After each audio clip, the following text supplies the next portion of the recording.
दोस्तों नमस्कार, मैं Rajnish Kumar PVR aquaculture farm से। कैसी है मेरी पीवीआर एक्वा फैमिली। दोस्तों बहुत जल्दी हमारा फिश गुरु ऐप लाइव हो जाएगा। fishdawai.com फिश गुरु तो हमारा लाइव है और डे बाय डे उसके हम 5000 से ज़्यादा डाउनलोड्स क्रॉस कर चुके हैं और कॉल्स भी डे बाय डे हमारी इंक्रीज हो रही है उस पर। और बहुत सारे फार्मर्स हमारे सेटिस्फाइड हैं और उन्होंने बहुत सारी न्यू चीज़ें इंप्लीमेंट करी है। मैंने ये ड्यूरिंग कोल्ड सीजन स्पेशली आपका नवंबर, दिसंबर, जैन और फैब, ये 4 महीने मैंने अपनी वीडियोस पे फोकस किया, अपने फिश गुरु पे फोकस किया और जो मेरे न्यू फार्मर्स हैं वो अपना प्रोजेक्ट ऑन टाइम रेडी कर लें, उस पे मैंने उन्हें एजुकेशन के माध्यम से उन्हें फोकस कर रहा हूँ कि आप, क्योंकि फार्मर्स गलत टाइम पे स्टॉक करते हैं जिसके कारण उन्हें क्या रहता है कि उनकी मछलियाँ हार्वेस्ट टाइम से नहीं हो पाती हैं और उसका उन्हें बहुत ही बड़ा टाइम तो लगता ही है और वो एक अच्छा रेवेन्यू बुक नहीं कर पाते, जिसके कारण वो बोलते हैं बेकार बिजनेस है। दोस्तों बिजनेस बहुत ही ब्यूटीफुल है, लेकिन बस हमें जो हाँ लैक कर रहे हैं हमारे फार्मर्स या हमारे सह किसान भाई, वो एक एजुकेशन ही हमारा एक पॉइंट है जहाँ पे लोग बाग लैक कर रहे हैं। दोस्तों एफएक्यू की सीरीज को हम कंटिन्यू रखेंगे। ये हमारी एफएक्यू की 19th वीडियो है। इसमें आज हम बात करने वाले हैं कुछ अगेन 7-8 नए क्वेश्चंस की, नई क्वेरीज की। एक भाई ने पूछा कि फ्लोटिंग प्लांट्स क्या होते हैं। दोस्तों मेरा एक सबमिशन ये भी है, जो भी आपकी मन की क्वेरी आए, आज की डेट में हमारा इंटरनेट बहुत ही चीप है, सबके हाथ में एंड्रॉयड फ़ोन है, तो बेसिक स्टडी हम खुद करनी स्टार्ट करें। जब आप खुद बेसिक स्टडी करनी स्टार्ट करेंगे तो आपका इंटरेस्ट डेवलप होगा। जब इंटरेस्ट डेवलप होगा तो आपका जो प्रोफेशन है ना, वो पैशन में भी कन्वर्ट हो जाएगा धीरे धीरे। तो आप खुद फील करेंगे कि आपको तो आधी से ज़्यादा चीज़ें आंसर्स आपको पता है। जो भी हमारे फाइटोप्लैंक्टन्स होते हैं या अजोला हो, सीवीड हो, वो सारे हमारे फ्लोटिंग प्लांट्स हैं। और फ्लोटिंग प्लांट्स जो होते हैं वही हमारी वाटर बॉडी की ऑक्सीजन फैक्ट्री भी होती है। फ्लोटिंग प्लांट्स भी आपके अनिवार्य हैं आपकी वाटर बॉडी में मेंटेन द ऑक्सीजन लेवल। एक भाई की क्वेरी थी कि बहुत बार उसने देखा ऐसा काफ़ी सारी वीडियोस में भी और काफ़ी सारे फार्म्स पे कि मछलियाँ ना ऊपर मुंह करके घूम रही हैं। देखिए मैं आपको सिंपल बताऊं, मछली जल की रानी है और मछली पानी के अंदर है।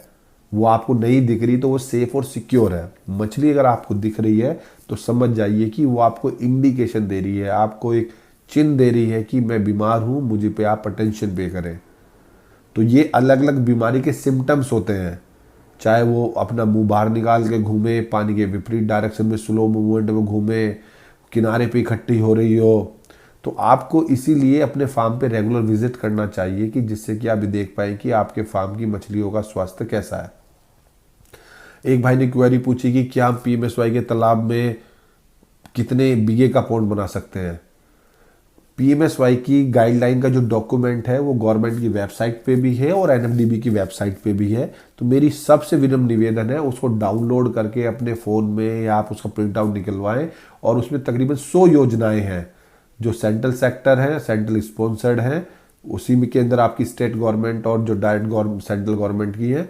तो आप ये चेक करें कि आप किस में फिट हो रहे हैं और आप कौन सी पत्ती में लगा सकते हैं। और हर एक उसकी एक कैपिंग है, एक निर्धारित उसकी प्रोजेक्ट वैल्यू डिसाइड करी गई है, निर्धारित उस पर परसेंटेज ऑफ सब्सिडी है और निर्धारित उसमें लिखा हुआ है कि आपको क्या क्या उसमें प्रोवाइड डॉक्यूमेंट्स करने पड़ेंगे। तो सारे किसान भाई से कि पीएमएसवाई इतनी अच्छी योजना चल रही है, सारे किसान भाई अप्लाई करें, क्योंकि ये डिले 1 साल तो डिले हमारी चलती रहती है। कि अगर अभी हमारा हम 21-22 में स्टार्ट हुए हैं तो 22-23 की एप्लीकेशन आपकी अप्रैल से स्टार्ट होगी और फिर वो 6-7 मंथ्स उसका प्रोसेस लगेगा। तब तक बंदे अपना संयम खो बैठते हैं, प्रोजेक्ट एग्जीक्यूट नहीं कर पाते हैं।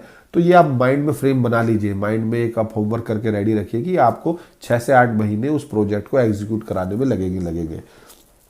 एक भाई की क्वेरी है कि ठंड में कौन सी मछली हम स्टॉक करें जो बढ़े। तिलापिया ऐसी मछली है जो आप ठंड में स्टॉक कर सकते हैं, जो ग्रोथ भी लेगी और उसको ज़्यादा ऑक्सीजन भी चाहिए।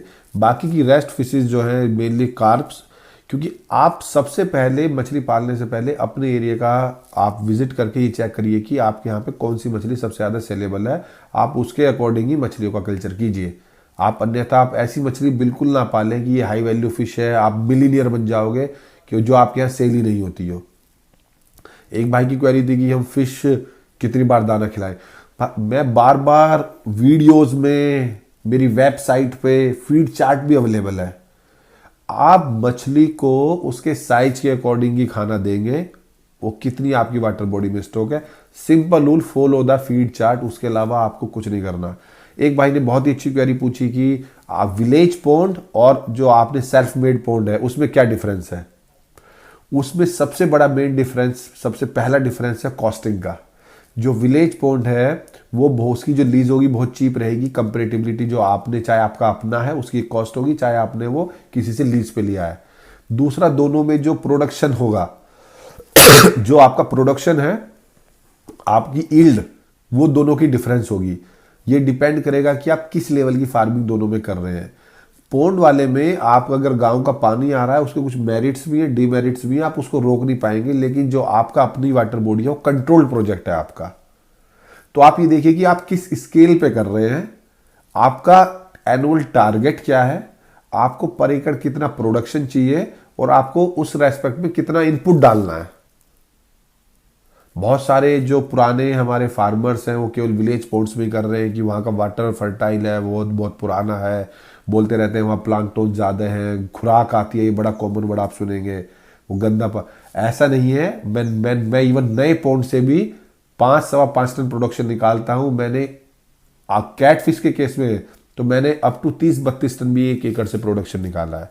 तो ये डिपेंड करेगा कि आप कौन सा कल्चर कर रहे हैं और आपका एनुअल टारगेट क्या है। एक भाई की बड़ी अच्छी क्वेरी थी कि आईएमसी में नेटिंग क्या फ्रीक्वेंसी होना चाहिए, क्या टाइम होना चाहिए। दोस्तों, नेटिंग का ड्यूरिंग कल्चर, ड्यूरिंग मछली पालन आप मंथली एक टारगेट रखें, जिसको हम सैम्पलिंग भी बोलेंगे। आप कोई सी भी मछली का पालन करें, आप मंथली एक बार नेटिंग करेंगे तो आपको ये पता रहेगा उसमें कि आपकी मछलियों की ग्रोथ क्या चल रही है, कोई डिजीज तो नहीं है, और जितना आपने खाना खिलाया उस रेशो में टेंटेटिव आपका एफसीआर भी आप कैलकुलेट करते रहेंगे। अगर आपने केवल 7-8 महीने बाद आपने चेक किया कि क्या स्थिति है अभी, तो उस समय तो ये बहुत बड़ी प्रॉब्लम हो जाएगी, आप जज नहीं कर पाओगे। तो मंथली आप नेटिंग करें तो वो सबसे अच्छा रहेगा। एक भाई की एक और क्वेरी थी कि पॉन्ड लाइनर का प्राइस क्या है।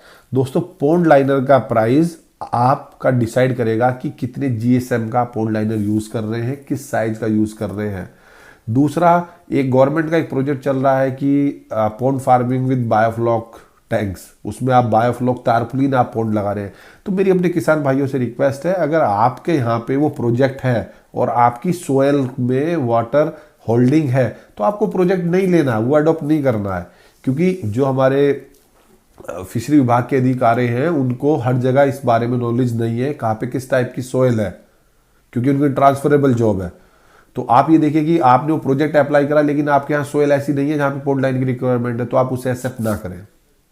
तो दोस्तों, बने रहें अपने पीवीआर एक्वा यूट्यूब चैनल पर और जानते रहें छोटी से छोटी क्वेरी, और मेरे को लिखिए ज़्यादा से ज़्यादा कमेंट कि अगर मेरे को कुछ नहीं होगा तो I will study, I will discuss with seniors, I will discuss with university professors.